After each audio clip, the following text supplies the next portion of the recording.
안녕하세요. 저는 성기완이라고 하고요. 그다음에 사운드 아트와 음악 이쪽 분야에서 활동을 하고 있고, 여러 그 소리를 내는 장치 중에서도 라디오라는 장치를 좀 주목해보고 그 장치를 활용한 소리 설치 작업을 했습니다.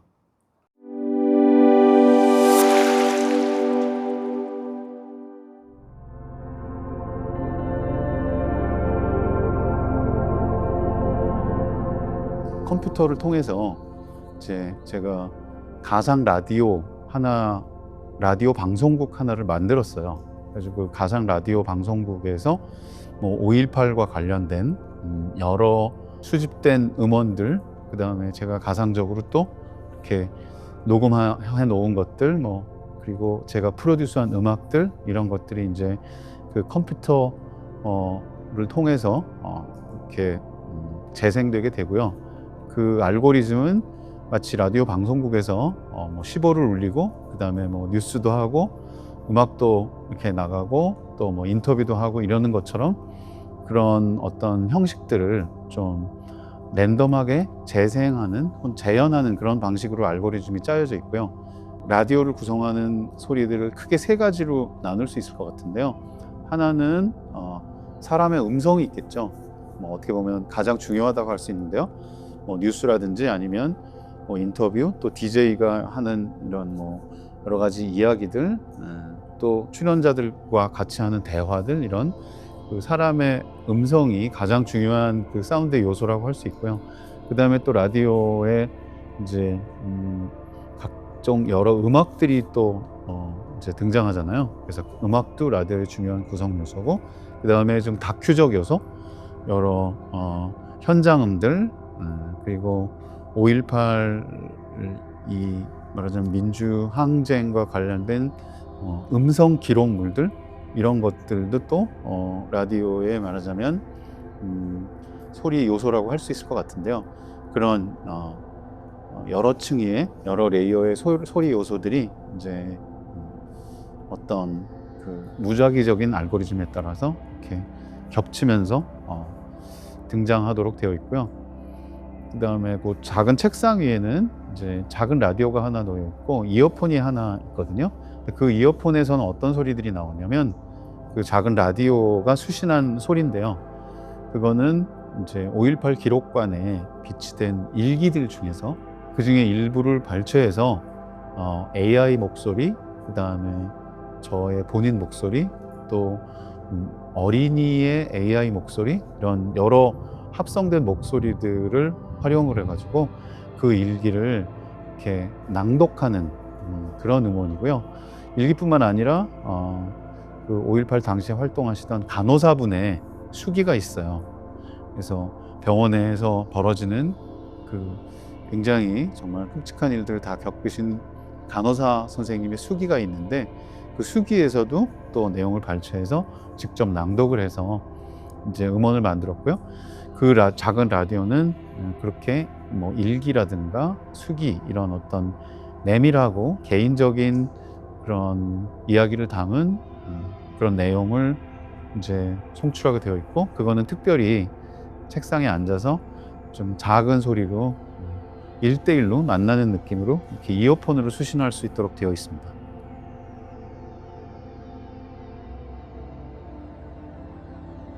그 사운드 아트는 이제 한 1960년대 정도부터 이렇게 알려지기 시작한 하나의 예술적 실행 방식인데요. 어떻게 보면 굉장히 간단해요. 소리라는 재료를 가지고 하는 모든 예술을 다 사운드 아트 영역에 이렇게 포함시킬 수 있을 것 같아요. 근데 그렇다면 음악도 사운드 아트냐 하면은 그거는 그렇다고 할 수도 있고 아닐 수도 있을 것 같아요.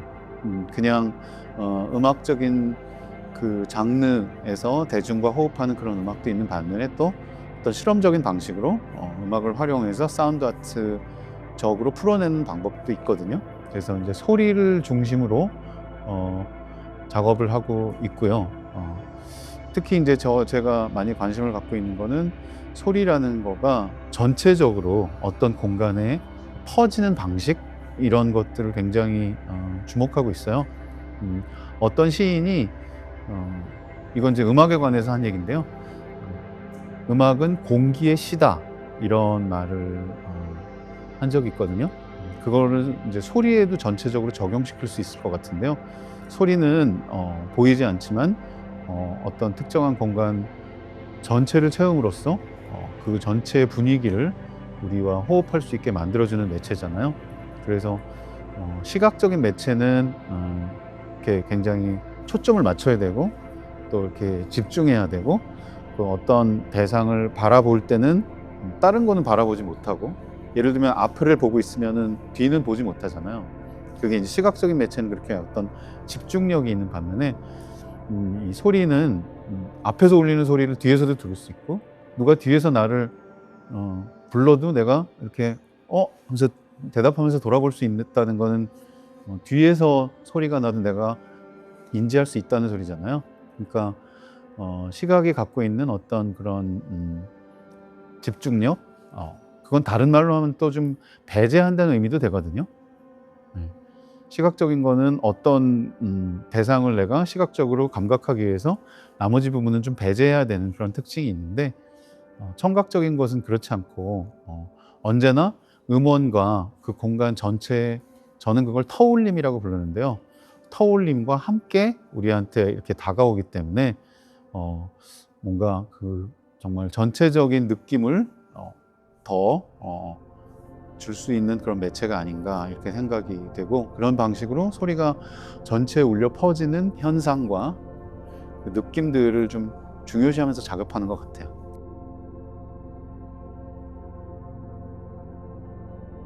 제 그 전시 공간에 놓여 있는 물건들은 굉장히 옛날 것들이 많잖아요. 실제로 거기 놓여 있는 그 작은 책상은 제가 어렸을 때 1980년 당시에 70년대부터 80년 그 사이에 제가 어렸을 때 초등학교 다닐 때인데요. 그때 쓰던 책상이고요. 거기 그리고 TV가 이렇게 망가진 채로 껍질만 남아 있는데 그것도 그 당시에 우리 집에서 보던 TV의 잔해예요. 그러니까 그렇게 옛날 물건들이 1980년이란 그 시대를 보여주는 그런 물건들이 거기 놓여 있는 반면에 또 전파는 하늘을 날아서 어딘가로 가잖아요. 그래서 어떻게 보면 공간을 초월하는 면도 있고 그래서 공간을 초월하지만 동시에 시간을 초월하는 그 전파라는 상상력을 해봤고요. 그래서 그런 옛날 것들 뭐 라디오 이런 것들이 라디오는 공중으로 전파를 받으니까 이게 어디서 오는지 모르잖아요. 뭐 정확하게 출처가 있는 게 아니고 어디선가 전파가 날아오는 거니까 과거에서부터 전파가 날아왔다라고 생각할 수도 있는 거고 그래서 그렇게 라디오가 이제 전파를 수신하는데 수신하는 우리는 현재잖아요. 2025년 현재에 수신을 하고 있잖아요.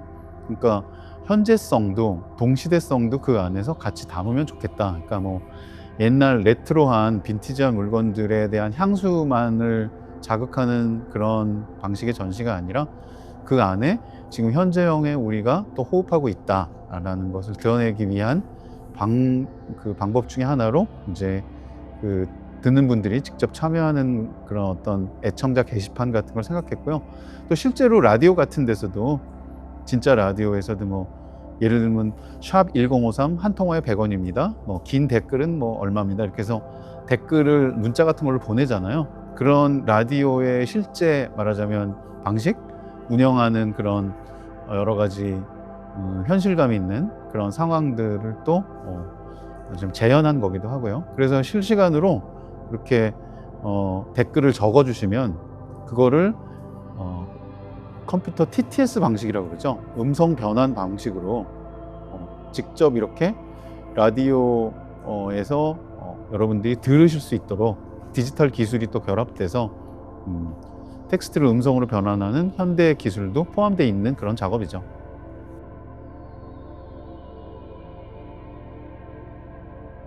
다양한 층의 사운드가 있는데요.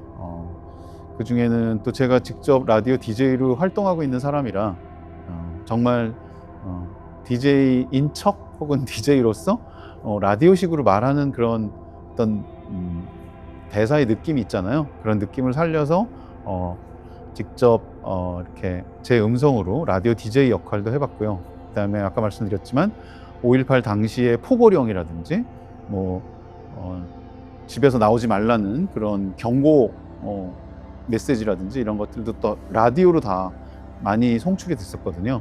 그런 음원들을 수집한 역사적인 거, 그다음에 중간중간에 랜덤하게 재생되는 음악들 이런 걸로 구성되어 있는데, 그 중에 하나 기억나는 거는 제가 여기 5.18 인주묘지를 직접 갔었어요.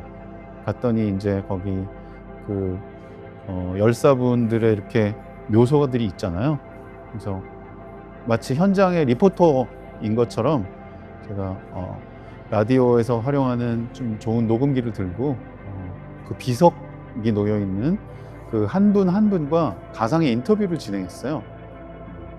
왜냐면 또 비석 뒤에 보면 어떤 사연들이 적혀 있더라고요. 뭐 어머님이 남기신 사연 등등. 그래서 라디오 진행자가 그 청취자하고 인터뷰하는 것처럼 그 묘소의 열사들과 직접 현장에서 가상의 인터뷰를 한 그런 부분이 있거든요. 그런 부분도 이게 이제 그 재생이 되는데 언제 재생될지는 몰라요. 컴퓨터가 랜덤하게 그 프로그램을 만들어내기 때문에 그런 음원들도 좀 기억에 남네요.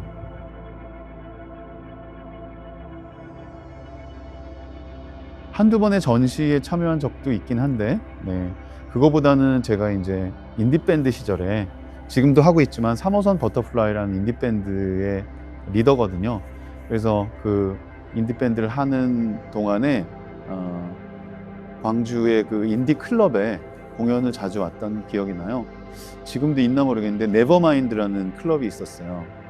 네버마인드라는 클럽에서 공연을 하고, 그다음에 또 광주가 먹거리들이 많잖아요. 공연 끝나고 지인들과 굉장히 맛있는 걸 먹고, 또 광주 그 말하자면 인디 음악 팬들이 그런 우리의 음악 같은 뭔가 좀 강렬한 그런 실험적인 사운드였는데 이런 것들 많이 즐겨주셔가지고 함께 많이 이렇게 인디밴드 공연할 때 광주 분들과 많이 어울렸던 기억이 정말 새롭습니다.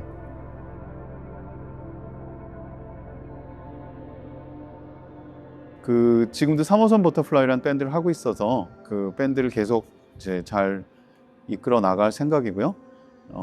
여름에 하는 요번에 그 펜타포트 락 페스티벌에 저희도 나올 예정이어서 그거 준비를 좀 하고 있고요.